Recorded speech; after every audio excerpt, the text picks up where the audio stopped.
Olá, boa tarde a todos. Estamos abrindo agora oficialmente o nosso webinar. Vamos estar discutindo os aspectos de avaliação hoje.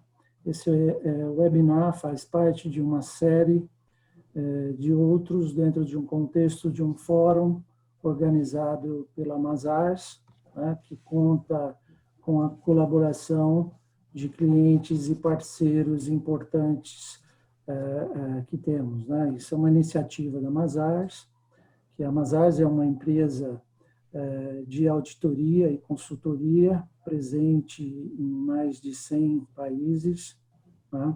Atuando, além da área de consultoria, também de financial services, que hoje vão estar presentes 3 dos nossos sócios, 2 das áreas de valuation e um da área de auditoria. Atuamos também na área de tax e também de BPO.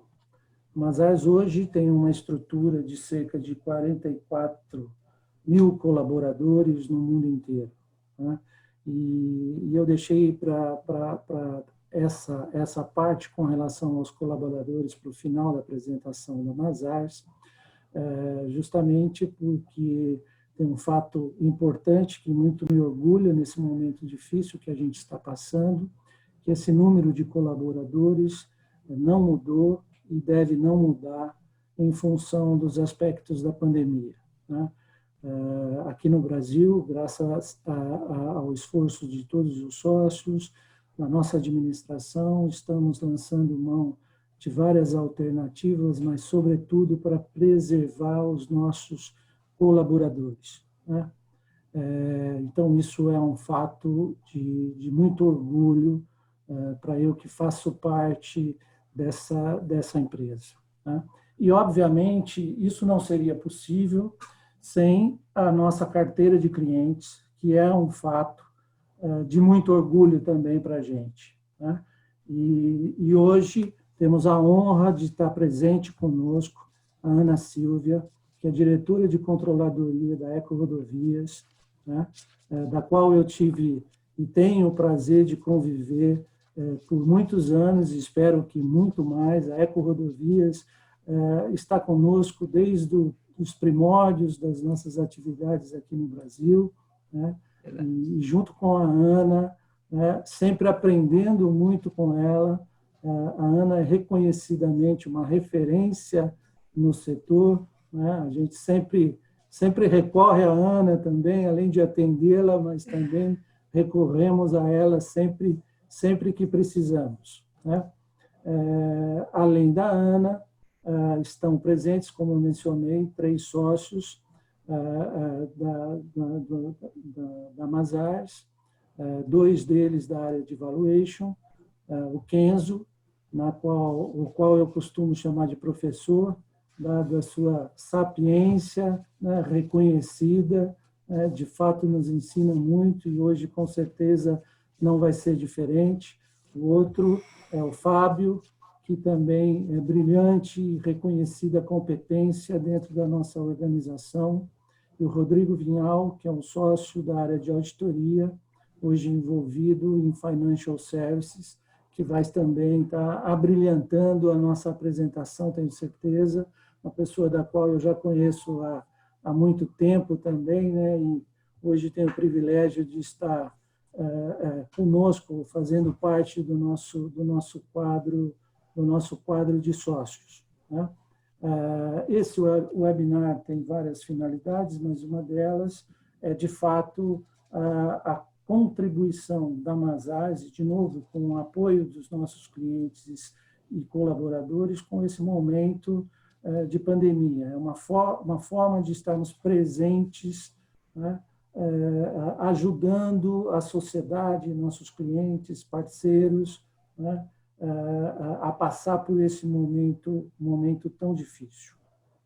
Bom, dito isso, acho que a gente já pode entrar no tema específico hoje, que eu falei en passant, que é justamente a questão, as dificuldades e preocupações que todos nós estamos enfrentando com relação aos aspectos de avaliação dos nossos ativos, investimentos, ativos intangíveis, né? Então, eu vou direto para você, Ana. Queria que você nos falasse um pouquinho da estrutura da Eco-Rodovias, como ela está organizada, né? Até para que os nossos ouvintes tenham uma noção clara da relevância das suas opiniões e ponderações nesse contexto. E, obviamente, se você puder já entrar nessa questão do valuation dentro do seu cotidiano e da Eco-Rodovias. Por favor, Ana. Ok, muito obrigada. Obrigada pela apresentação, Mutinelli. Espero fazer jus aí a essa altura desse debate aí com pessoas tão gabaritadas. Eu não sei se todos conhecem a Eco-Rodovias, né? Mas nós somos um dos maiores grupos de concessões rodoviárias do Brasil e estamos expandindo muito os nossos negócios aí ao longo dos últimos anos, né? Estamos presentes em corredores de importação e exportação e também em vários polos turísticos relevantes. A Eco-Rodovias administra 10 concessões rodoviárias, atuando em 7 estados, basicamente nas regiões Sul, Sudeste e Centro-Oeste. Além disso, nós gerenciamos também 2 ativos voltados aí ao segmento portuário, né, ligados aí à movimentação e armazenagem de cargas do Porto de Santos. Bom, dentro desses temos 12 ativos, então, né? Na verdade, cada ativo, cada concessão, cada negócio é um ativo diferente, né? É um contrato de concessão. Então, é um processo de extrema importância na Eco-Rodovias, né? Posto que os principais vetores de crescimento da Eco-Rodovias são a participação em leilões, né, para novas concessões rodoviárias que os governos, ou federal ou estadual, ofertem, aquisição de concessionárias no mercado secundário, como aconteceu no ano passado, com a aquisição da MGO, agora Eco 050, e também a própria extensão dos contratos já existentes, que podem ser implementados em novos investimentos e podendo agregar maior valor a esses ativos também. Então, a avaliação de ativos está no nosso DNA, né? Além de expectativas contábeis, atendimento a CPC 01, na verdade, é a nossa realidade, né? Fazemos muita gestão. E como que nós estamos estruturados, né? A Eco-Rodovias, ela trabalha com um centro de serviços corporativos, que apoia as concessionárias em todos os serviços chamados de suporte, né? Então, suprimentos, engenharia, planejamento estratégico e financeiro, recursos humanos, tecnologia, jurídico e a controladoria, né, sobre a qual eu sou responsável. Essas áreas, elas atuam não somente em serviços transacionais, né, como acontece em muitos centros de serviços que muitas empresas utilizam, mas aí são áreas especializadas mesmo, áreas técnicas, mas com expertise no segmento de concessões rodoviárias. E essas áreas, o que nós procuramos fazer? Buscamos continuamente soluções, né, e inovação. Inclusive, temos um time voltado à captura e desenvolvimento de inovação dentro da Eco-Rodovias. Vamos pensar que nós temos aí contratos de concessão de 25, 30 anos, né? Como que eu vou pensar que eu vou operar da mesma forma daqui a 30 anos? Então, a inovação, do meu ponto de vista, ela é um fator relevante para qualquer avaliação de ativo, né? Nós podemos valorizar muito um ativo com a inovação. E o nosso processo de avaliação, ele tem 3 indicadores, né? 3 indicadores principais que compõem aí a avaliação financeira. Um deles é a projeção de tráfego, né? Que é a base da nossa receita. Temos também os custos operacionais, né? Que muitos deles são, inclusive, requisitos contratuais, né? A forma como atende o usuário, em que prazo médio o guincho tem que chegar, e também as obrigações de investimento, né? Todos os contratos aí vêm com uma série de duplicações e melhorias na infraestrutura rodoviária. Então, como estimar isso da melhor maneira possível? Então, o projeto, ele geralmente já nasce com uma avaliação, seja num leilão ou seja numa aquisição.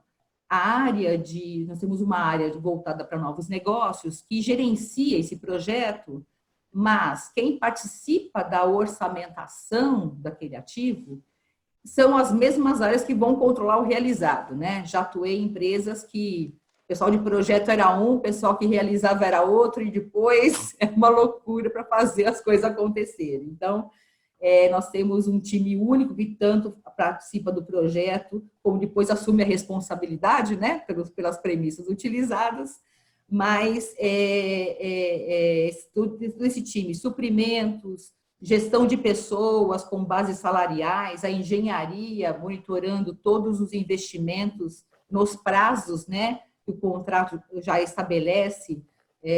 Então, e a projeção de tráfego é realizada por uma célula interna, inclusive. Nós temos lá um especialista, uma célula especialista, uma gerência dentro da engenharia corporativa que realiza toda a previsão de demanda, né? Com todas as variáveis aí possíveis, contemplando inclusive a expectativa de fuga de tráfego, e aí a parte de custos é estimada pelas áreas corporativas e, claro, também pela alguma unidade, que a gente chama de unidade cegonha, né? Também participa desse projeto para fazer as melhores estimativas também dos custos operacionais, né? Voltados mais aí para o dia a dia da operação.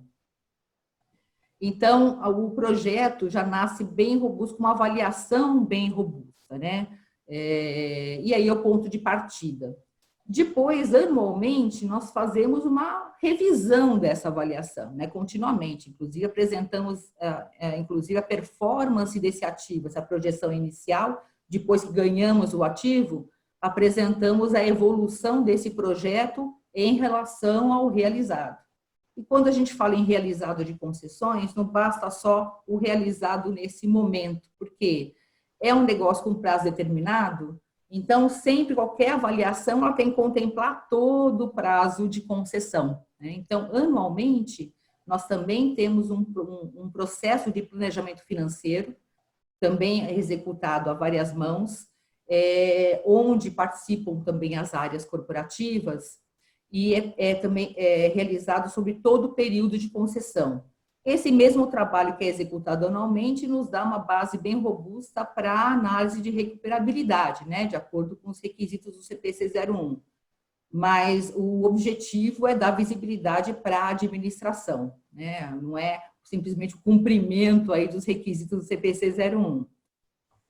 Esse caso de planejamento anual, ele é um pouco diferente de um projeto novo, porque os dados de tráfego, a projeção de tráfego já é realizada pela unidade. Então, a unidade já vivencia o seu dia a dia, já sabe qual é o seu público, quais são as safras que interferem. A unidade, ela faz essa projeção de tráfego também com base em premissas de indicadores econômicos que nós obtemos aí com empresas especializadas, né? Então, PIB, né, que nosso tráfego é totalmente atrelado aí às variações de PIB, dólar, câmbio, dólar muito importante também, porque movimentação de importação e exportação muito atrelada ao dólar, em função de estarmos em corredores aí de importação e exportação. Então, são variáveis muito importantes.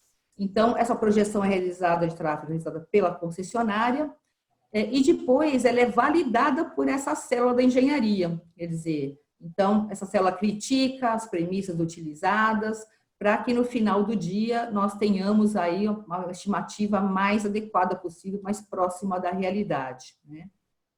Já na parte de custos, também temos aí atuação das áreas corporativas, onde a área de recursos humanos, ela já imputa no sistema orçamentário toda a base de colaboradores existentes, com salários e tudo mais. Então, as unidades somente fazem aí uma movimentação, se vão haver admissões, desligamentos, méritos, em cima de uma base já existente.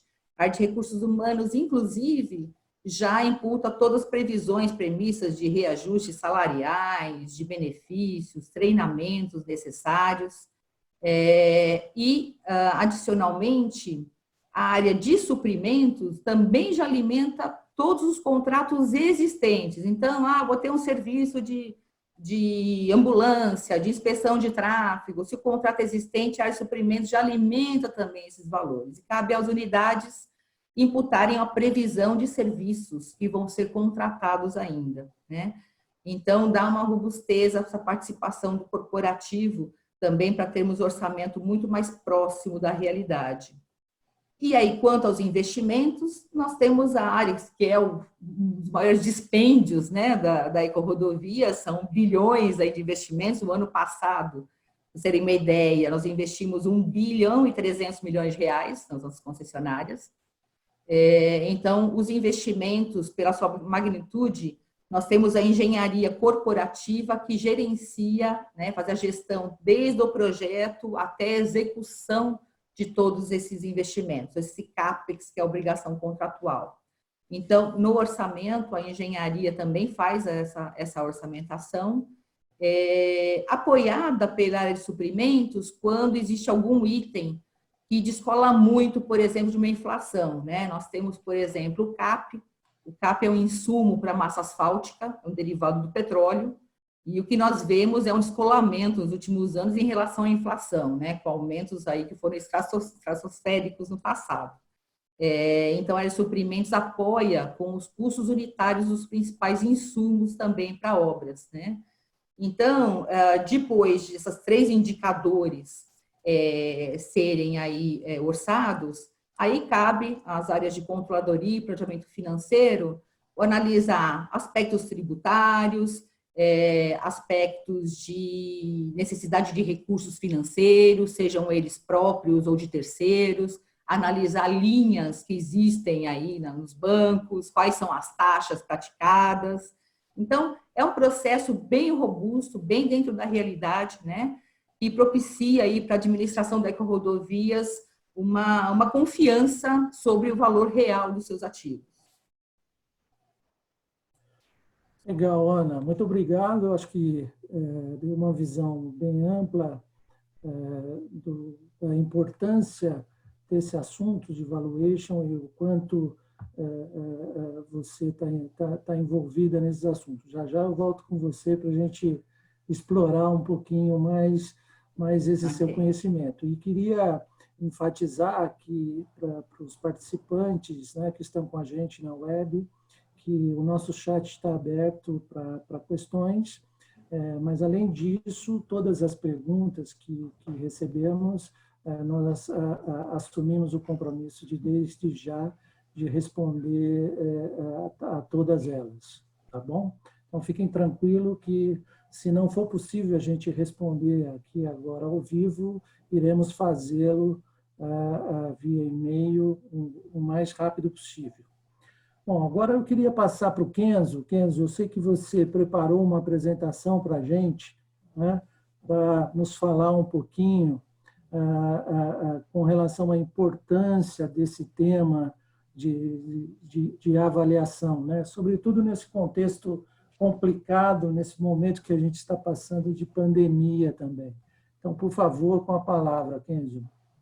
Bom, obrigado, Éder, pelas palavras e pela apresentação. Eu queria agradecer a presença da Ana Silva, que muito nos honra, né? Uma pessoa muito destacada no seu setor de atuação, que conhece bastante de infraestrutura e concessões. E também queria agradecer aos participantes do webinar pela presença. A gente espera poder contribuir um pouquinho com a nossa experiência, né? Como o Éder falou, eu sou sócio da área de avaliação aqui da Mazars.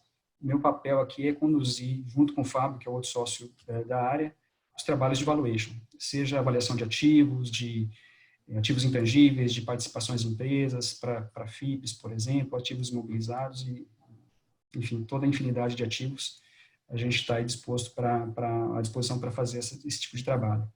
E o que a gente vai apresentar aqui um pouquinho é resultado da nossa experiência no dia a dia como avaliador, mas também resultado da experiência que nós temos da convivência e experiência da firma como um todo, né? Como você falou, a Mazars tem escritórios em mais de 80, 90 países aí, com destaque para Estados Unidos e Europa Ocidental, né? E a gente tem um intercâmbio muito grande de experiências e discussão sobre critérios e abordagens de metodologia.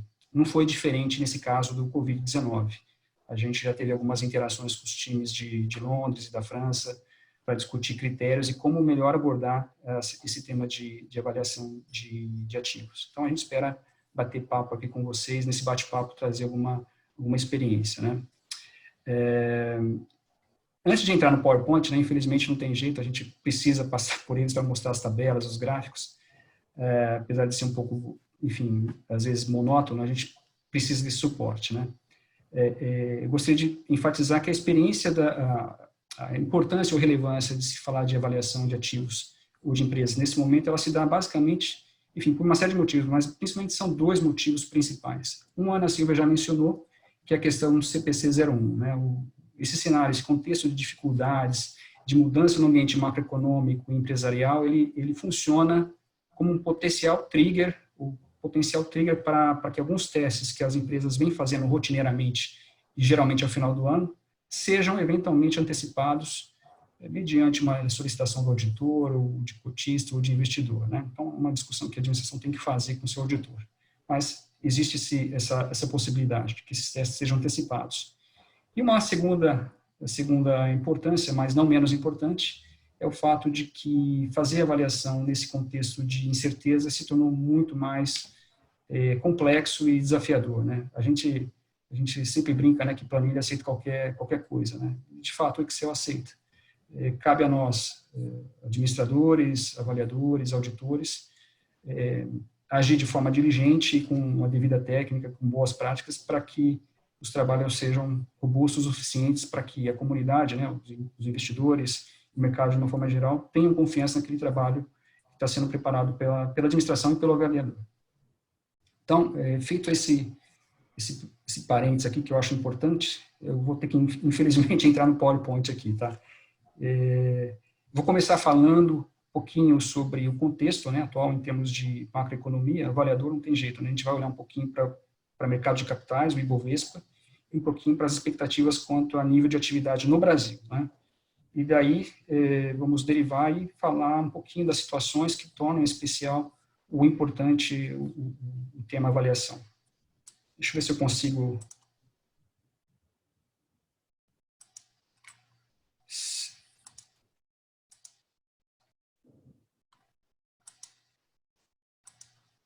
Vocês estão vendo aqui a tela?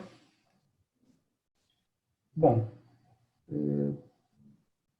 vamos primeiro falar da importância da prática de avaliação, né, que é um pouquinho disso que eu já comentei agora, né? Por que se torna importante e relevante falar do tema avaliação de ativos ou de empresas nesse momento, né? E eu começo com o infalível Ibovespa, né? Então, aqui nós temos um gráfico evolutivo do Ibovespa nas últimas semanas, né, começando em final de novembro, e eu chamo a atenção para esse ponto de ruptura aqui que aconteceu em fevereiro e março, que é justamente o turning point, né, vamos dizer assim, pré e pós-Covid. Até fevereiro nós tínhamos uma situação no mercado de capitais que, enfim, todo mundo sabe, o Bovespa bateu recorde, atingiu quase 120 mil pontos, e em algumas semanas, de fevereiro até março, ela desabou, realmente chegou em 23 de março até 60 mil pontos.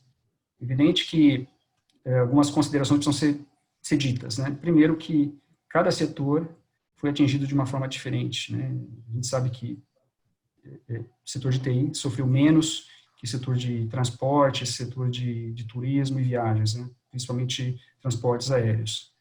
E cada mercado sofreu de uma forma diferente também esses impactos, né? Se a gente pegar, por exemplo, o índice Nasdaq hoje, me parece que ele chegou quase a recuperar totalmente o nível de valor que havia no pré-Covid, né? No começo de fevereiro, ou está próximo disso. Não significa que a economia americana esteja bem, né? Então, esse gráfico é importante e todo avaliador gosta de ver referência de mercado, né? Qual que é a cotação dos peers, qual que é a cotação do Ibovespa, enfim, o que está indicando o mercado, né? E realmente esse é um cenário preocupante. E essa ruptura, justamente, ela configura um cenário em que pode haver um trigger para avaliação e reavaliação dos ativos dentro do contexto do CPC 01, que é o nosso chamado teste de impairment, né? É uma avaliação para fins de compliance. Mais à frente a gente vai falar um pouquinho disso. Um outro indicador que todo avaliador gosta de ver e entende ser muito importante é a expectativa quanto a nível de atividade econômica, né? Essa tabela aqui está um pouco poluída, mas a gente procurou colocar nas linhas as datas bases em que foi feita a estimativa pelo mercado, né? Isso aqui a fonte é o sistema de expectativas do Bacen. Em cada linha, para cada coluna, eu tenho os anos para qual foi feita a projeção do mercado, né? Então, na primeira linha, em 31/12 de 2019, né, virada do ano, o mercado projetava um PIB de 2,3 para o Brasil esse ano, em 2020. Conforme a gente foi adentrando na crise, as semanas foram se passando, essa expectativa ela se derreteu, né? Hoje, o último dado que nós coletamos lá no site do Bacen foi que o mercado, na mediana, previa uma retração de 5,9 para o PIB brasileiro em 2020. Quando a gente vê, e a gente não sabe até onde isso vai parar, né? Eu não acompanhei depois disso a evolução dessas expectativas, mas a gente não sabe até quando, enfim, qual que vai ser o PIB real efetivamente esse ano. Mas quando a gente vê uma projeção de retração para esse ano, a gente fica preocupado como avaliador, né, Ana? A gente sabe que muitos setores têm a sua demanda estimada como uma função do PIB, né? Rodovia, por exemplo, portos, né? Sempre se trabalha com a elasticidade do PIB para estimar a demanda agregada da indústria e até mesmo do próprio negócio, né? Vamos estimar a demanda para uma determinada rodovia, vamos pegar primeiro a projeção de PIB. Quando eu vejo uma retração dessa aqui, me acende uma luz amarela ou vermelha, né? Sinal de que a geração de caixa da indústria vai cair, provavelmente dos ativos que a gente está analisando, provavelmente vai cair, né? No fundo, o que a gente está falando aqui é de destruição de valor, né? Pelo menos no curto e médio prazo aí.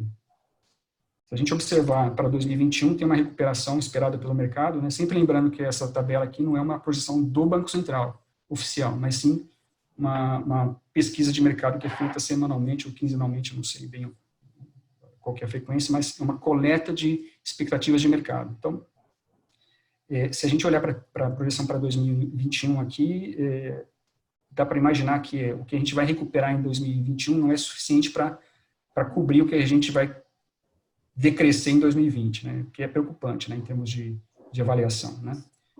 Claro que cada situação deve ser analisada dentro de sua particularidade, cada empresa e cada ativo, né? Mas é um sinal que nos preocupa, né?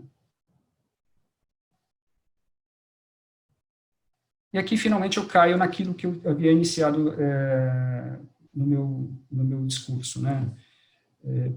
A gente costuma dividir o trabalho e as ocasiões de avaliação em dois grupos. Primeiro, a finalidade de compliance, que são aqueles trabalhos feitos rotineiramente pelas empresas para fins de publicação de demonstração financeira ou para atender uma norma contábil do tipo CPC 01, né? O teste de impairment, onde se avalia, eventualmente, o valor em uso ou o valor de mercado de uma determinada unidade geradora de caixa ou de um ativo específico. E dentro das publicações, dentro da rotina de financial reporting, ou publicação de demonstração financeira, você tem os diversos CPCs aí, né? Essa lista aqui não é exaustiva, né? Porque são inúmeros, né? Mas, particularmente, tem o CPC 15, o CPC 28, propriedades para investimento. E eu chamo a atenção aqui para dois temas bastante interessantes ou importantes, né? Fora da questão, ou relacionados com financial reporting, né? Um é a instrução normativa ICVM 579, que o Vinhal vai poder ter a oportunidade de comentar um pouquinho mais à frente, mas ela estabelece os critérios para avaliação dos investimentos realizados por alguns tipos de fundos, né? Em particular, fundos de investimento em participação e fundos de investimentos imobiliários, né? Então, essa regra, essa instrução, falando bem simplificadamente, ela determina que o padrão de valor é o valor justo e ela tem um dos artigos, um dos parágrafos, uma cláusula, uma orientação parecida com o teste de impairment, né, no sentido de que a administração tem que monitorar o mercado e, caso ela julgue necessário, ela pode ou não reavaliar o ativo investido. O outro item que a gente destacou aqui fora do Financial Reporting é o CPC 10 Stock Options. O Fábio, que é um outro sócio da área, vai poder falar. Também tem algumas temáticas e desdobramentos interessantes nesse contexto aí de Covid-19. O segundo grupo de trabalho de avaliação, né, é o que a gente brinca que é o mundo real, né? A Ana Silvia também indiretamente colocou isso, né? É o que faz as coisas acontecerem, são os leilões de rodovias, são as aquisições de novos negócios, vendas de negócios que deixam de ser estrategicamente importantes, enfim, emissão de debênture, né? A gente fez lá, uns 10 anos atrás, algumas avaliações de ativos para emissão de debêntures, que seriam dadas, esses ativos seriam dados em garantia para essas emissões de debêntures da Eco-Rodovias, enfim. E numa outra situação, ainda no mundo real, né, as situações de ativos estressados, né? Infelizmente, a situação de dificuldade financeira, de pandemia, de crise, tende a colocar empresas que não entraram com um balanço robusto nessa crise numa situação mais difícil ainda com esse cenário de recessão, né? Espera-se, né, infelizmente, que a quantidade de empresas em dificuldades financeiras aumente, né, nos próximos meses, elevando, portanto, a quantidade de empresas em recuperação judicial e extrajudicial. Isso a gente tem visto na prática. E nessas situações faz-se necessário também geralmente trabalho de avaliação, tanto do equity e muitas vezes da dívida, né, enfim, seja para uma reestruturação dessa dívida ou para a incorporação dessa dívida no capital da empresa, ou enfim, algum tipo de solução que o plano venha a dar. E outra situação que também tende a aumentar, infelizmente, são as situações de litígio e disputas entre companhias, entre sócios, enfim, e invariavelmente acaba se entrando numa discussão sobre avaliação de ativos. E, enfim, a vida segue, né? Infelizmente ou felizmente, não se pode esperar a crise passar em todas as situações para fazer o valuation. E essa dificuldade, esse cenário de dificuldade desafiador, esse cenário desafiador para o trabalho de avaliação tem que ser enfrentado tanto pela administração como pelo avaliador e pelos auditores também que revisam os nossos trabalhos, né? Eu vou fazer uma apresentação, comentar rapidamente aqui sobre CPC 01 e CVM 579, mas não vou entrar tão a fundo porque isso vai ser tema de outros webinários e mesmo da abordagem de outros sócios aqui futuramente nesse mesmo webinar aqui, tá? CPC 01, só fazer um link com o que eu tinha comentado, né, da questão da crise. CPC 01 estabelece que a administração tem que monitorar se há uma indicação possível de que o ativo possa ter sofrido uma desvalorização. E como é que ela faz isso? Ela tem que olhar para as chamadas fontes internas ou externas de informação, né? Se ela sentir que existe uma potencial desvalorização, e geralmente esse trigger é discutido com o auditor, ela tem que proceder a essa reavaliação desse ativo e aí concluir se há ou não uma perda, né? Então, o que seria uma fonte externa de informação? Isso tudo está na norma, chama atenção para o item B aqui, mudança significativa, e eu também chamo atenção a diversos no ambiente tecnológico, de mercado, econômico ou legal, que é basicamente o que nós estamos vendo hoje, né?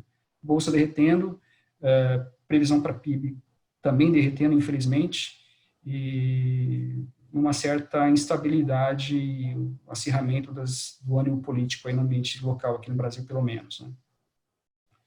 Fontes internas de informação, rapidamente eu vou falar o que seria uma fonte interna de informação, um relatório gerencial indicando que uma determinada unidade geradora de caixa está dando prejuízo, por exemplo, de forma sucessiva nos últimos meses, né?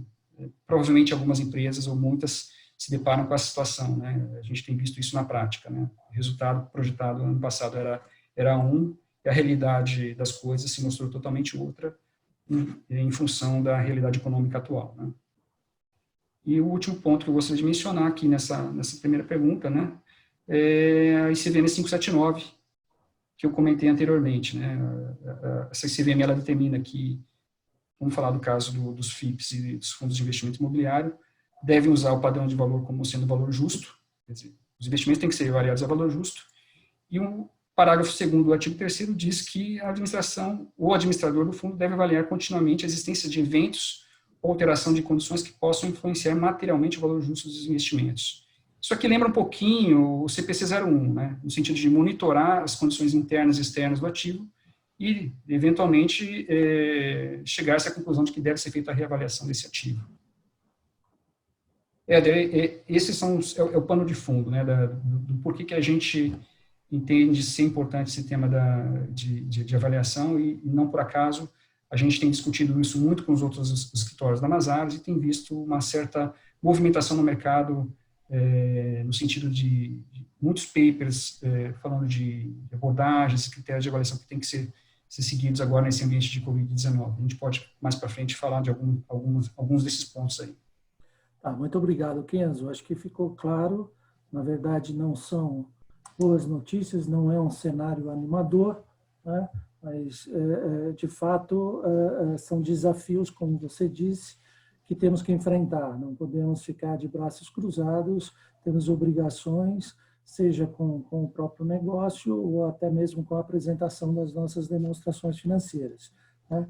Nesse sentido, eu queria voltar para a Ana, que você nos falasse objetivamente quais são os principais aspectos ou impactos da pandemia no contexto dos negócios de vocês, né? E se pudesse falar um pouquinho sobre o posicionamento do regulador, né? Como o regulador está atuando nesse momento, né? Em que sentido? Claro. Quais são as ações efetivas, já que vocês vivem num ambiente extremamente regulado, né? Exatamente. Bom, falar um pouquinho mais sobre os impactos naqueles 3 indicadores, né, que eu mencionei que são de extrema importância para a avaliação dos nossos ativos. Então, quanto ao tráfego, a gente vem sentindo a crise, né, como todos os segmentos, aí, como toda a economia. A Ecorodovias vem publicando semanalmente o seu tráfego realizado nesse período da pandemia, desde 17 de março, em comparação ao mesmo período de 2019, né? Para termos aí uma avaliação, para o mercado ter uma avaliação de qual é o número, né? Está sendo essa queda. O que nós temos observado ali na publicação que foi feita dia 28 de maio, amanhã vai ser feita uma atualização, nós temos uma queda de 27% nesse período da pandemia, tá? Em relação ao tráfego. Mas quando nós analisamos o tráfego segregado em passeio em comercial, a gente percebe realmente uma queda muito mais efetiva no passeio, né, em função das várias medidas de isolamento, né, que nós temos aí nos vários estados, mas nós não fomos tão afetados quanto ao tráfego comercial, né? Em algumas concessionárias, inclusive, temos superações bem significativas em relação ao ano passado. Até no tráfego geral, se nós olharmos lá no comunicado da Ecorodovias, a Ecovia Caminho do Mar, por exemplo, que é uma concessionária que liga Curitiba, Porto, Paranaguá, nós tivemos 18% de crescimento de tráfego no período da pandemia, em relação ao ano passado. Por quê? Com a alta do dólar, claro, somos um país exportador de grãos, né, basicamente. Esse ano tivemos safra recorde de soja, então temos aí um fluxo muito maior de veículos comerciais, principalmente nos corredores, né, nas concessionárias que estão situadas aí nos corredores de importação e exportação. Então tivemos um tráfego maior em função aí da exportação. Mas também nós estamos observando, né, vamos analisar amanhã no comunicado, que essa queda ela tem sido menos acentuada nas últimas semanas, né? Então, a gente acredita que também agora com a flexibilização, né, que a gente vai ter aí uma retomada aí da normalidade nas próximas semanas. Agora, quanto aos custos, claro, né, com essa queda de 27% nesse período, tivemos que apertar aí em função de caixa. Então, todos os projetos, né, que nós pudemos postergar, nós postergamos, projetos internos, adotamos aí, aderimos à MP 936, né, com redução aí de jornada e de salários, intervalo aí de 25% a 40%, dependendo do cargo. Mas para quê? Para privilegiar todos os serviços de atendimento ao usuário, né? Os serviços operacionais, então inspeção de tráfego, ambulância, atendimento médico, conservação de rotina, tudo que é voltado para atendimento ao usuário e segurança viária foi preservado. E quanto às obras, claro, estamos tocando mais num ritmo, né? Mais lento porque temos também as medidas de prevenção dos municípios, né? Temos que atender a legislação de cada município no que trata aí do combate à pandemia, né? Então, continuamos tocando, mas num ritmo menos acelerado. Agora, é importante, claro que tudo isso traz um impacto de caixa, mas falando em avaliação dos ativos, nós não vemos, na verdade, um problema real. Por quê? porque a pandemia ela é considerada como força maior, né? Os contratos de concessão, eles preveem, se tiver uma motivação de força maior, o risco é do poder concedente. Agora, cabe, claro, avaliar como vai ser mensurado esse impacto, né? Vai ser o tráfego em relação ao ano anterior, em relação ao projetado, como é que vai se mensurar isso? Então, a BCR, né, que é a Associação Brasileira de Concessionárias de Rodovias, contratou uma empresa especializada para criar uma metodologia. Qual seria a melhor metodologia para ser adotada para todas as concessionárias, né, sendo estaduais ou federais, do Brasil, para se apurar qual foi o valor do impacto no negócio, né? Apurado o valor do impacto, a gente tem um segundo passo, que é como reequilibrar, né? Porque todos os contratos de concessão, eles têm uma regra de reequilíbrio econômico-financeiro, né? Então, a hora que alguma coisa está prevista de uma forma, alguns elementos, e não acontece daquela forma, então a gente tem um direito a reequilíbrio. E aí o reequilíbrio, ele pode ser dado de diversas maneiras. Pode ser um reajuste tarifário, dificilmente acontece, mas pode ser reajuste tarifário, ou uma extensão de prazo de concessão, ou uma postergação, ou até redução de investimentos. Então, qualquer forma dessa de reequilíbrio acaba recompondo o valor do ativo, né? Se ele for realmente recomposto com a perda efetiva. Então, em termos de avaliação dos ativos geral, a gente não vê problemas. Claro que agora, os próximos passos é entender como os reguladores vão fazer isso, né? A Artesp, por exemplo, já mencionou que entende que é adequado, que existe o reequilíbrio, e está questionando, solicitando a PGE, a Procuradoria-Geral do Estado, que se posicione como isso poderia ser mensurado e efetivado esse reequilíbrio. Já no âmbito federal, a gente tem um posicionamento um pouco mais firme, né? O próprio Ministério da Infraestrutura declarou que entende que existe o reequilíbrio, assim como a Advocacia Geral da União. Só que, claro, a intenção é criar um grupo de trabalho envolvendo o regulador, o TCU e as concessionárias para sentarmos à mesa e definir aí questão de valores e forma de reequilíbrio. Muito bom.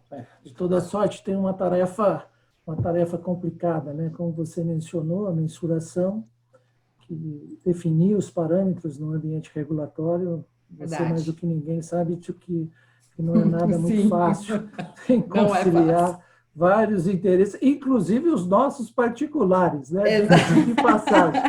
Exatamente. Mas eu queria aproveitar e inserir no contexto como estão, fazendo uma pergunta direta para você, Vinhal, que você nos desse uma visão do regulador também no ambiente das instituições financeiras, né? Como eles têm atuado e como isso afeta diretamente a vida, né? Os negócios e as operações e, obviamente, aquilo que deve ser reportado pelas instituições financeiras. Bom, boa tarde a todos, aos demais membros aqui dessa mesa, em especial a Ana. Estamos felizes de ter você aqui com a gente, Ana. Em relação à tua pergunta, Mutinelli, acho que é importante primeiro a gente pontuar o seguinte: em termos práticos, foram poucos os movimentos dos reguladores em relação aos efeitos da pandemia, né? O que a gente tem visto na prática tem sido a postergação de alguns prazos, justamente para dar condição de todos os participantes do mercado se organizarem, de alguma forma mensurarem os impactos da Covid para a divulgação, e a gente também tem visto alguns comentários e alguns ofícios muito mais tratando de aspectos mais abrangentes do Covid, dando luz a alguns temas de maior risco, né? Então, a CVM mesmo soltou um ofício, o número 2 de 2020, abordando aí impactos da Covid e muito mais trazendo luz aos temas como continuidade dos negócios e, entre os temas, avaliação de ativos, né? Agora, a gente tem uma preocupação, porque quando você fala em instituições financeiras e em avaliação de ativos, logo a gente faz a referência da avaliação dos FIPs e dos FIIs, né, que é o que o Kenzo comentou durante a fala dele, ou seja, pela CVM 579, ambos os fundos têm que estar avaliados aí a valor justo, né? E a própria instrução, ela diz o seguinte, ela diz que a avaliação ao valor justo ela é impactada pelo contexto de mercado no momento em que é feita essa avaliação, né? Então, quando a gente pensa no segmento de fundos, a gente tem fundos aí fechando em março, fundos fechando em abril, fundos fechando em maio, ou seja, fechando no meio dessa crise, no momento de uma incerteza econômica mundial e do país enorme, né? Onde a gente tem notado uma pouca visibilidade do futuro para alguns segmentos de negócio, e os fundos estão, nesse momento, tendo que enfrentar todo esse ambiente de incerteza para fazer a valorização dos seus ativos, né, do próprio fundo. Então, o que a gente tem percebido é que existe aí uma grande preocupação da indústria com a melhor forma para que possam ser feitas as precificações do fundo e mostrar para o mercado, e principalmente para os cotistas, né, um valor que melhor reflita aí esse futuro pós-pandemia. Conversando com algumas casas, né, gestores, administradores, conversando também com associações de private equity, de mercado de capitais, o que a gente tem sentido, ainda não há nada formal, mas é um movimento no sentido de congelar as avaliações de ativos até setembro, porque acredita-se que em setembro a gente vai ter uma visão mais clara em relação ao ambiente de negócio e ao ambiente econômico do Brasil, e a precificação desses fundos ficaria facilitada, né? Então, respondendo à tua pergunta, provavelmente em junho a gente deve ter alguma coisa da CVM tratando desse assunto, alguma manifestação da valorização, principalmente dos fundos, tá? Obrigado, Vinhal, mas é inevitável, né? Você, como auditor, a gente gostaria de saber qual é a preocupação do auditor, o que ele vai estar preocupado e onde que ele vai pegar no pé das empresas com relação a Conte-nos, Vinhal. Eu vou contar agora todos os segredos, né? Fica tranquila. Não, de fato, a bola da vez é o Covid, né? A gente tem tido desde março, aliás, eu diria que desde fevereiro, conversas com o nosso time na França, o nosso time global de FRS, discutindo aí os efeitos da pandemia, né? Muitas reuniões entre os sócios de auditoria, também aqui no Brasil, envolvendo Ibracon, envolvendo outros auditores. Tem uma expectativa, inclusive, que o Covid deve ser quase que obrigatório como um ponto de atenção dos auditores em todos os pareceres que forem ser emitidos, né? E aí, obviamente, que quando a gente olha a Covid, a gente olha num aspecto muito mais abrangente, ele tem impacto em diversas áreas, né? Inadimplência, uma série de áreas, mas uma das principais áreas é realmente a da avaliação dos ativos, né? Então, inclusive, eu acho que semana passada o Santana que é o presidente do Ibracon, fez uma reportagem para o Valor dizendo que, na visão dele, o principal tema para a auditoria de 2020 vai ser justamente a avaliação de ativos. E eu subscrevo ele, né? Entendo que a gente não vai conseguir fugir desse tema por diversas razões. Eles que, quando a gente fala em avaliação de ativos, a gente está falando aí de CPC 01, que é um tema pervasivo para quase todos os ativos do balanço, a avaliação de realização de ativos, né? E também porque a gente tem um contexto de um cenário de quase paralisação de alguns setores da economia, né? E para esses setores que tiveram essa paralisação, quando a gente olha hoje o modelo de avaliação de avaliação de ativos, né, que seriam os fluxos de caixa descontados, o que a gente percebe é o seguinte, é que quando você tem um cenário desse de postergação de fluxo de caixa, mesmo que depois você retome e gere um fluxo de caixa positivo, a própria desconto ao valor presente, ele pressiona muito o modelo, né? Então, ele acaba contribuindo aí, eventualmente, para uma conclusão de repente, uma necessidade de um impairment, alguma coisa nesse sentido. Então, de fato, a área que mais preocupa é público, né?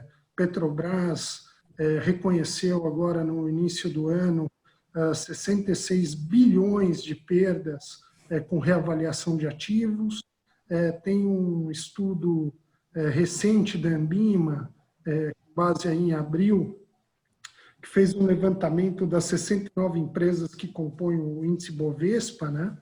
E identificou que 27% dessas empresas que compõem o índice sequer se manifestaram ainda sobre os impactos nos ativos, né?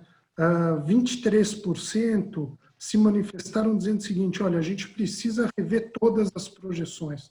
A gente está cancelando tudo que a gente tinha de projeção e, a partir de agora, diante desse novo cenário, a gente está revendo 100% das nossas projeções. E aqueles 40% que fizeram algum tipo de divulgação, divulgaram muito mais ações relacionadas à manutenção financeira e operacional do negócio, mas muito pouco conclusivas em relação aos reais efeitos do Covid, né, da pandemia, na avaliação das empresas e dos seus ativos por consequência, né? Então, ou seja, a gente está num ambiente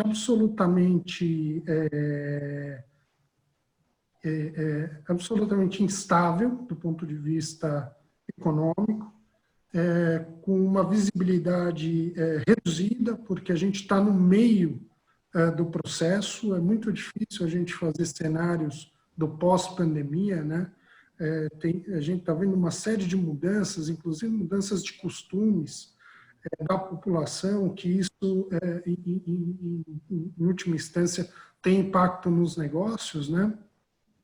Então, nesse momento, o que a gente tem indicado muito para os nossos clientes é que a gente, de alguma forma, tem que construir discussões antecipadamente, que é importante que os auditores participem de todo esse processo desde o início, né?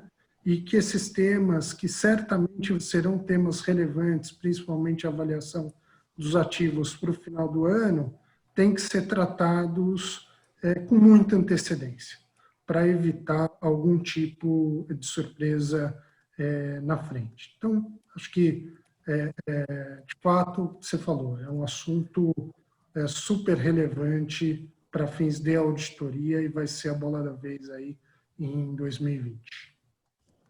Muito bom, Rial. Bom, Kenzo, eu acho que agora uma perguntinha simples para você, né? Mas, enfim, qual é a chave do sucesso para o valuation robusto, para todo mundo acertar, resolver os seus problemas, o auditor não questionar? Então, fala um pouquinho para a gente qual é o caminho das pedras. Boa pergunta, viu? Essa aí a Ana Silva sempre vira para mim e fala, resolve. Exatamente. Mas vamos lá. Eu vou falar aqui, eu vou botar, não tem jeito, eu vou ter que voltar os slides aqui, gente. Jogo rápido. Vamos voltar aqui. Eu vou responder essa sua pergunta, Éder, colocando aqui os principais desafios, né, para o Valuation. Não, fica tranquilo com os seus slides, inclusive nós já temos vários pedidos que estão pedindo a sua apresentação. Então, enfim. Não, a apresentação será disponibilizada, assim, sem dúvida, assim como a gravação do webinar, né? Então, fiquem tranquilos. Não só a apresentação, como eventuais perguntas adicionais, pedido de referência, a gente pode compartilhar com vocês aí, tá? Bom, eu vou falar um pouquinho agora dos principais desafios, né? A gente já falou que é um cenário desafiador, que traz dificuldades. Eu vou comentar alguns pontos principais desses desafios e como que a gente deve, já emendando os cuidados que a gente deve ter para lidar com esses desafios, né? A gente que lida com a prática de avaliação, e vocês auditores, que é no meio, a Ana Silvia como usuária e compradora de serviços de avaliação, a gente sabe que existem 3 abordagens de avaliação, né? O famoso chamado Income Approach, que é a abordagem da renda, dentro do qual se inclui o tradicional DCF, Black-Scholes e outras metodologias para avaliação de intangíveis, como o Multi-Period Excess Earnings. Essas avaliações, essa abordagem se baseia no conceito de que o valor ativo é derivado do valor presente do fluxo de caixa futuro que esse ativo proporciona. Essa abordagem é mais utilizada no Brasil por questões culturais e de disponibilidade de dados, né?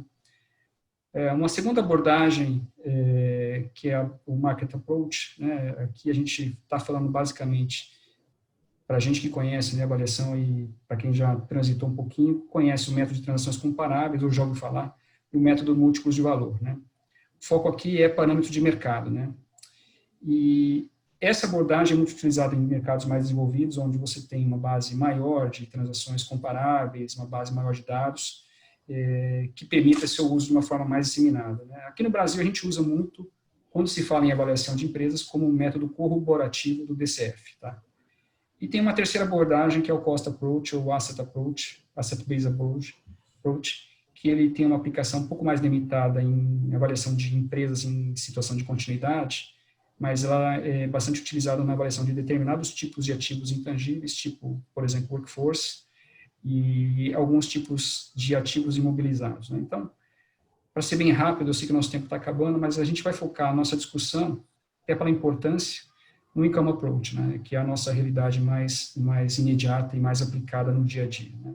Ou seja, não há novidades em termos de metodologias de avaliação, que continuam sendo as mesmas, para o bem ou para o mal, ou seja, isso significa que a gente não está trazendo nenhuma ferramenta mágica que vai responder todas as perguntas, Éder, mas o que ajuda a resolver ou enfrentar esse desafio de preparar uma avaliação robusta está em como você procede de forma diligente no exercício de avaliação para enfrentar esses desafios, né? E, basicamente, é sobre isso que nós vamos falar agora, a partir de agora, focando basicamente no Income Approach. Então, o principal desafio, eu acho que o Vinhal abordou muito bem, que afeta todas as 3 abordagens, mas principalmente o Income Approach, é a questão da incerteza, e aí eu estou me referindo à duração e impacto da pandemia. Estou repetindo aqui um pouco aquela tabela do PIB, né, da expectativa do PIB, nível de atividade para os próximos anos, e incluo aqui também a projeção de mercado para a Selic final de exercício para os próximos 3 anos, para dar um pano de fundo para aquilo que o Vinhal falou, né? Hoje, a gente está no olho do furacão, não é só o mercado de capitais, por mais que o Ibovespa tenha se recuperado, o Nasdaq hoje tenha quase atingido os níveis pré-crise, a verdade é que o mundo real, a gente está vendo aí na televisão no dia a dia, né? As lojas vazias, algumas atividades econômicas simplesmente pararam de funcionar por uma questão sanitária ou de saúde. Enfim, o mundo realmente será outro. A questão é até quando que vai isso, qual que é o fundo do poço e quando é que a gente vai começar a retomar o nível de atividade normal, se é que dá para se falar em nível normal, né? E esse monte de numerinho aqui, bem ou mal, ele acaba afetando os valuations, os exercícios de avaliação, que no final é um exercício de matemática bem fundamentado, né? É disso que se trata. Então, esse é o principal desafio. e não tem uma solução mágica para resolver, para lidar com isso. O que existe é um pouco de bom senso e falar um pouquinho dos caminhos que a gente tem para enfrentar essa questão que o Vinhal comentou, como enfrentar essa incerteza com relação por exemplo, à elaboração das projeções, né? Então, eu passo aqui, o segundo desafio como exatamente redesenhar o business plan e suas projeções da companhia para o curto e longo prazo. E aqui eu não estou me referindo apenas a uma questão de sentar em frente ao computador e desenhar uma projeção de Excel de resultados e balanço. Não se trata disso, se trata de algo muito anterior e mais profundo. É o que a Ana Silva comentou. Rever no detalhe, no mundo real, como é que você está tratando a sua demanda, o que você está esperando efetivamente para os próximos meses, né? E a gente tem visto muitas empresas, muitas administrações fazerem esse planejamento cuidadoso, real, planejamento tático, né, do que vai acontecer nos próximos meses, não só em termos de demanda, né, mas a demanda servindo como suporte também para ações no sentido de reduzir custos, retardar capex, renegociar prazos com fornecedores, rever planos de investimento e até também funding, né? Quer dizer, como é que você vai financiar a sua operação caso venha a ser necessário o aporte de novos recursos, né? E o que a gente, como avaliador e como firma, tem a dizer, né? De forma geral, a visão que se tem no mercado de avaliação a boa prática vamos continuar trabalhando com DCF, as ferramentas existentes, porém, vamos trabalhar com cuidado na revisão das projeções. Esse é o recado. E, eventualmente, trabalhar com cenários. Base case, worst case e best case. Né? E cabe ao avaliador e à administração, principalmente à administração, montar esses cenários. O avaliador vem e discute com a administração a razoabilidade desses cenários e pondera ou não, enfim, define como tratar esses cenários, né? O que a gente ouve, de forma geral, nos mercados mais desenvolvidos, principalmente Estados Unidos e Europa, um alerta que a gente ouviu em muitas situações, até o pessoal da França colocou para a gente, olha, não necessariamente usar uma abordagem probabilística de ponderar cenário e chegar num valor esperado. O que você tem que ter, eventualmente, ter um cuidado em comunicar o pior cenário para o teu investidor, para o teu acionista ou para o auditor. Porque isso pode acabar levando essa discussão que o Vinhal colocou aí. É impairment na certa, né? Se você trabalhar só com o pior cenário, você vai deixar todo mundo em pânico. Mas é uma análise que pode servir. A gente já usou análise ponderada, né? Calculamos o valor esperado com base em uma atribuição de probabilidades para cada um dos cenários. Não somente 3, mas, enfim, vários. Mas, de novo, depende de caso a caso, né? Então, essa é a primeira consideração no DCF, né? Trabalhar bem cenários. E cuidado com a comunicação e como você vai usar essa informação. Se pondera ou não pondera, ou trabalha com basic case. O importante é que ele seja um cenário bem fundamentado, né? Não um mero exercício de Excel, de planilheiro. E uma segunda discussão, que também é muito importante, há necessidade de se ajustar a taxa de desconto? Essa é uma discussão que sempre se faz, né? Porque eu já ouvi muitas perguntas. Pô, mas o Selic caiu, isso significa que provavelmente as taxas de desconto vão cair, né? Eu falei, calma, vamos fazer a conta, vamos rever, preciso entender a sua empresa, o seu setor e database, né? Não tem uma regra mágica. A gente tem visto de tudo aí no mercado. Temos pesquisado alguns papers que têm saído nos Estados Unidos, ouvido e lido sobre o que os grandes nomes da prática têm dito. E, enfim, eu vou fazer um rápido resumo do que tem visto aí. Tem pessoas, profissionais, já atribuindo, criando, colocando no cálculo da taxa de desconto um Covid Premium.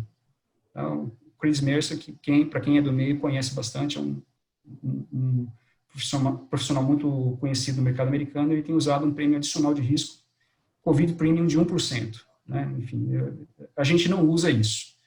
E qual que é a nossa visão? Né? É preciso tomar cuidado para você não penalizar duplamente o valuation. Né? Se você tratou adequadamente o risco no fluxo de caixa, talvez você considerar um prêmio de risco adicional na taxa de desconto poderá significar uma dupla penalização desse fluxo de caixa, né, que já está castigado pelo cenário. Né? Então, a gente toma cuidado, não estamos, Mazars como firma não está usando prêmio de risco adicional, tá? Esse é o resumo da história. Mas, a gente sabe que em avaliação não existe verdade absoluta, né? Se o Chris Mercer está usando, a gente tem que respeitar, tentar entender o fundamento dele. Risco país é um ponto de discussão e eu vou mostrar que o risco Brasil subiu 2 pontos, né, de março para cá. Esse é um ponto que para nós, o ajuste, a normalização desse risco país, acho que depende também de caso a caso, eu vou mostrar a tabela para vocês depois. Risk free, taxa livre de risco, mercado americano caiu bastante também, isso em função da política monetária do Banco Central americano, que tem reduzido as taxas. Aqui, a gente está tendendo a fazer um ajuste, no sentido de normalizar essa taxa de livre de risco, para esses períodos recentes pós-março. Também se discute a necessidade de ajustar o Equity Risk Premium, mas elas não têm utilizado e não tem sido também do que a gente tem visto, não é uma abordagem muito comum, ajustar o Equity Risk Premium. Ele naturalmente subiu, tá? Enfim. E betas, a gente também tem ciência de estudos no mercado americano de profissionais que têm proposto critérios para reajustar o beta, claro que para cima, né, considerando a alta volatilidade adicional em função do cenário Covid. Então, esses são os pontos que se discute, mas de todos eles, o que a gente tem feito é normalizar o risk free, tá? Nós estamos falando de usar 2 e alguma coisa ao invés de 1 e pouco, tá? Aqui é a tabela do custo de capital do risco país, que eu mostrei. Existe se você pegar os últimos 3 meses, houve realmente um descolamento do risco Brasil em relação à média histórica. Isso aqui tem uma conexão com a queda de juros no mercado americano, né, porque o risco país é medido em relação ao risk free. Então, cai lá, esse risco Brasil sobe. Mas, coincidência ou não, aliás, acho que não é coincidência, a gente tem ouvido notícias de que o capital estrangeiro tem fugido ou tem evitado o Brasil, né? Enfim, o flight to quality, o pessoal tem procurado mercados mais seguros, né? Mercado americano, notadamente. Com relação a ajustar o risco país, no cálculo da taxa de desconto, aí depende de cada um, né? Como nós utilizamos uma média histórica dos últimos X meses, aí, de 1 ou 2 anos, a tendência é que, nesse curto prazo aí de 2, 3 meses, esse pico seja atenuado pela média. A gente espera e torce para que esse risco país, com o passar dos meses, aí, das semanas, ele volte para um nível normal, civilizado de 2,5, 3 pontos. Vamos torcer e vamos ver. Aqui a gente mostra um histórico da evolução do Risk Free e do Equity Risk Premium. Eu peço desculpas para quem não lida no dia a dia com a avaliação, mas infelizmente eu tenho que passar por isso aqui, tá? No frigir dos ovos, a gente costuma olhar para somas dos dois valores para chegar a algum tipo de conclusão, né? De fato, tem uma queda acentuada nos últimos 3 meses, janeiro, março, até maio, enfim, caiu bastante em função principalmente da queda do equity, do risk free, né, da taxa de juros do mercado americano. Firma Mazars, como entidade, tem uma orientação para todos os escritórios, no sentido de, preferencialmente, normalizar o risk free para um patamar próximo da média histórica, tá? 2, mais ou menos, né? Evitando esse um ponto que temos visto aí nesse último período aqui. Mas, de novo, não existe uma verdade absoluta, né? A gente sempre diz, né? Para você julgar se é adequado ou não eventuais ajustes na taxa de desconto, a gente sempre gosta de olhar a projeção e a taxa de desconto como um todo, né? É difícil você discutir parâmetros isoladamente, né? Você pode chegar a conclusões equivocadas. É isso, Éder. Então, para fazer um resumo aqui, eu acho que, resumindo, né? A ferramenta principal continua sendo o DCF. O próprio Damodaran comentou que, para avaliar as empresas da Bolsa de Nova York, ele tem preferido utilizar o DCF, com alguns ajustes pontuais, né? E, basicamente, trabalhar com cenários bem desenhados, bem revisados, que sejam coerentes e compatíveis com a realidade do negócio, né? Não mero exercício de planilha, e eventual ajuste a ser estudado, caso a caso, na taxa de desconto. Muito bom, Kenzo. Ainda bem que eu tenho você como meu sócio, viu? Porque, puxa vida, perdido nesses números. Fábio, você ficou por último, né? Mas porque o tema para você talvez seja o mais simples, né? Um assunto tranquilo, né? Como fazemos com a avaliação de stock options, Fábio? E Facílimo. agora, como saímos dessa enrascada? Pois é, boa tarde a todos, especial aí a Ana Silvio. A grande dificuldade de stock options é que a gente precisa olhar a valorização de hoje, mas também a valorização de amanhã, né? Então aí está o grande desafio, né? Quando eu, que sou um beneficiário, recebi stock options da minha empresa, o que está acontecendo hoje vai me afetar lá na frente quando eu efetivamente exercer isso, né? Alguns planos de stock option têm algumas regras um pouco mais flexíveis, né? Quer dizer, olha, à medida que as coisas vão avançando para um exercício de opção, é claro que a gente vai normalizando o que precisar para que nenhuma das partes seja afetada muito, né? Nem a empresa, nem o beneficiário, porque no momento que se firmou aquele contrato da stock option, certamente a empresa previa, né, não um céu de brigadeiro, mas algo um pouco mais normal do que o que está acontecendo agora, né? Então, assim, o que está acontecendo, ele afeta basicamente o curtíssimo prazo, né?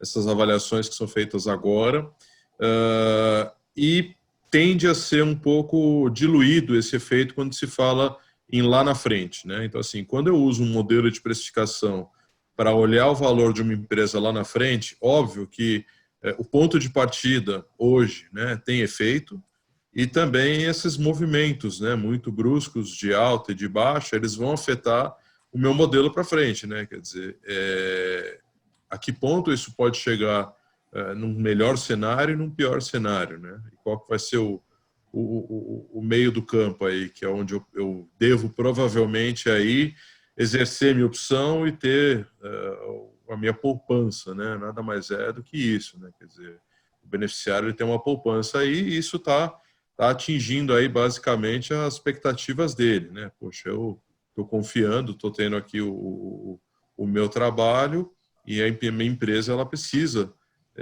refletir esse resultado lá na frente de forma que eu consiga ter aí o retorno sobre esse, vamos dizer assim, investimento, né? Assim, hoje em dia o que a gente está vendo muito é assim, o ponto de partida, o preço da ação, ele está influenciando negativamente aí no cenário de projeção desse valor lá na frente, e também a volatilidade ela está sendo bastante afetada, né? Quando a gente fala do risk-free, que o Kenzo mencionou bastante, que na verdade para as avaliações de stock options, de opções, elas são mais utilizadas, né? Porque uma vez que eu impacto os cenários possíveis, né, de fluxo de caixa dentro do meu modelo e venho trazer valor presente, eu só preciso utilizar aí o risk-free, né? Porque todos os outros riscos, esses que o Kenzo falou, eu já consegui de alguma forma impactar aí na volatilidade, né? Então, esse risk-free ele tem um impacto talvez assim pequeno, né, nos modelos de precificação e deixando realmente aí o que está acontecendo para o preço das ações das empresas, né? Eu acho que o maior risco está em opções ou benefícios que são mais próximos, né? Estamos falando aí, às vezes, os meses aí de maio a junho são os meses que os executivos têm as suas bonificações e aí tem também toda essa decisão, assim, olha, vai comprar a stock option, não vai comprar e mais para frente vai exercer ou não vai exercer, né? E hoje em dia a gente muitas vezes pode estar num cenário em que o preço da ação de uma empresa, o valuation de uma empresa, caso ela seja fechada, ele está muito próximo ou até abaixo do que seria o preço de exercício, né? Quer dizer, poxa, se lá na frente para comprar uma ação eu vou precisar gastar R$1 e hoje eu sei que essa ação está 50 centavos, é um risco bem maior, né, do que se elas estivessem pelo menos iguais, ou o que é mais comum, se você tem um preço da ação um pouco maior aí, com uma tendência de alta em relação ao preço de exercício.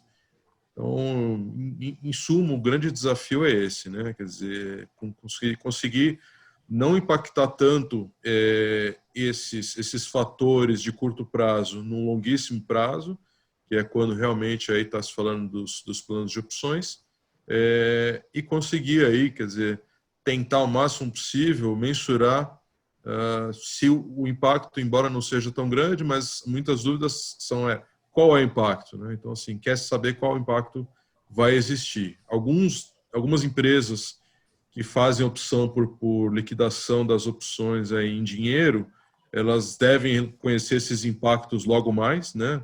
Nos momentos de publicação, eles vão ter que fazer essa reprecificação. E os outros casos, que são casos aí de entrega realmente de ações, isso provavelmente só vai ser reprecificado à medida que tem uma necessidade de mudança, né? Então, nesse exemplo que eu falei, que o preço da ação está muito abaixo do preço de exercício, quer dizer, o risco é muito alto, pode ser que as empresas chamem os beneficiários para sentar e falar, olha, tá perdendo um pouco o propósito, né, do meu plano, é bom a gente sentar e traçar novos parâmetros a partir desse novo real.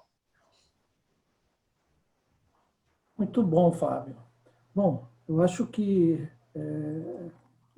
considerando as exposições de todos vocês, eu acho que tentando fazer um wrap-up do que a gente ouviu aqui, eu acho que fica um cenário bastante complicado, realmente temos um desafio bastante grande pela frente, mas há uma luz no fim do túnel, né, que deve ser administrado com cautela, né, com muito cuidado, né.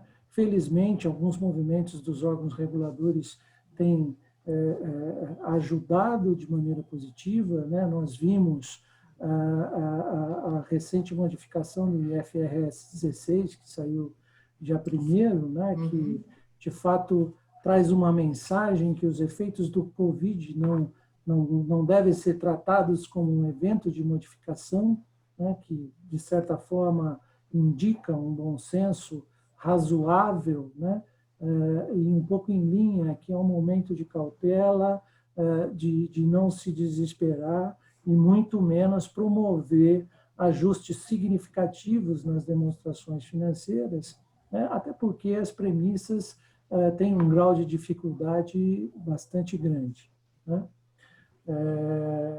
Eu queria, infelizmente, o nosso tempo, avançamos, inclusive, daquilo que nós nos colocamos aqui a fazer, então em respeito a vocês e quem está nos acompanhando no web, né, antes de abrir para as considerações finais, eu queria deixar a mensagem que nós vamos encaminhar as apresentações para todos que viram aqui. Todas as perguntas serão respondidas com muito cuidado, né?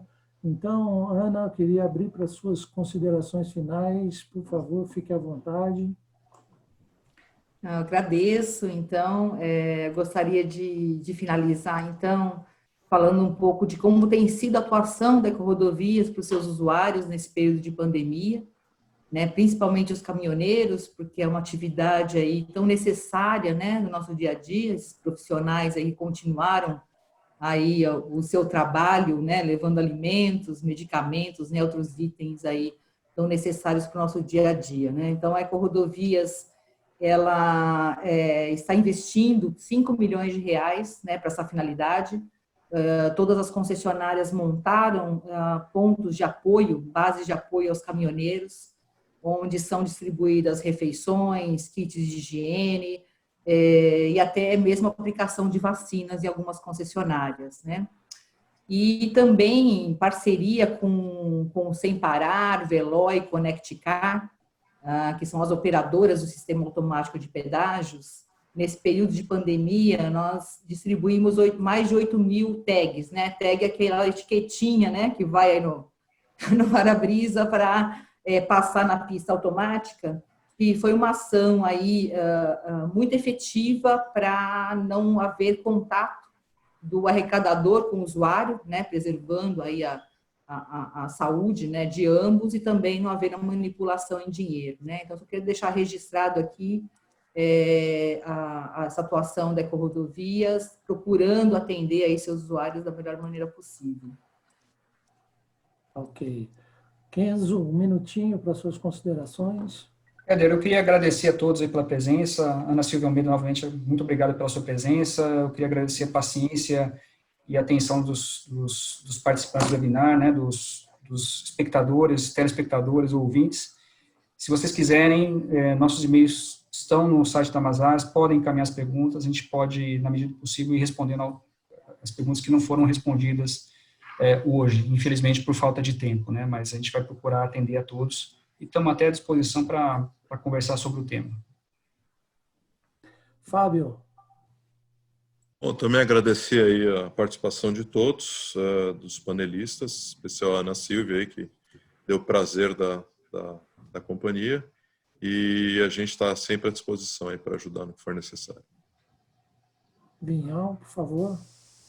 Também gostaria de agradecer a todos, dizer que esse é um momento de realmente, como a gente discutiu, muita incerteza, muito provavelmente todo esse contexto que a gente está vivendo vai ter impacto na maioria das empresas, e de antemão dizer que a Mazars, através da área departamento de auditoria, está à disposição de todos aí para discutir eventuais dúvidas em relação ao Covid, como devem ser tratados os reflexos da Covid nas demonstrações financeiras. Muito obrigado a todos.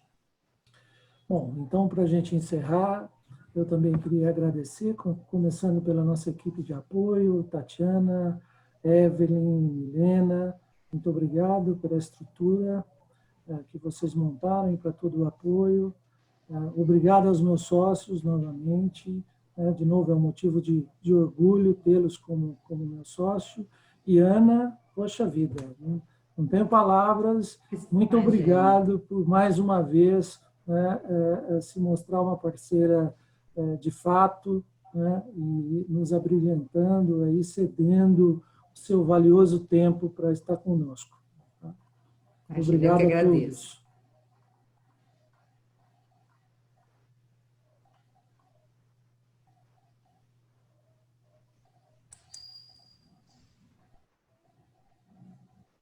Helena? Olá, Muti, parabéns. A gente está aqui agora plotando aqui os nossos contatos para quem tiver interesse em mandar, inclusive para o Responde Covid-19, @mazars.com.br, que foi o canal que a gente criou para tirar dúvidas tributárias e contábeis durante esse período de pandemia e tem sido bastante usada aí pelos nossos clientes e não clientes. Nossas áreas de techs, de auditoria, de consultoria têm respondido bastantes dúvidas dos prospectivos seguidores aí da Mazars. Então, eu vou deixar aqui até o pessoal saindo, o pessoal está saindo da sala, e agradeço vocês, agradeço a todos, Kenzo, Ana, Fábio, Vinhal, obrigada pelo painel, foi excelente.